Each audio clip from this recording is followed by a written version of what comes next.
As web security professionals, we need to be updated to stay ahead.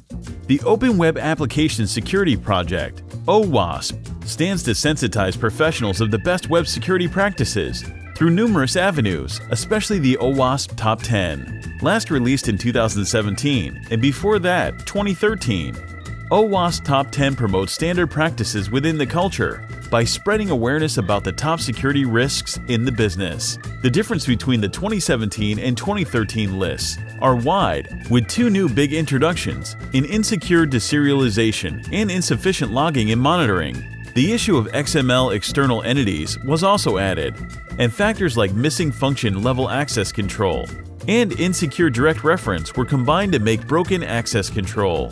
That's not all. Items like cross-site request forgery and unvalidated redirects and forwards were removed, but you should still be wary of them even if they're no longer high-level threats.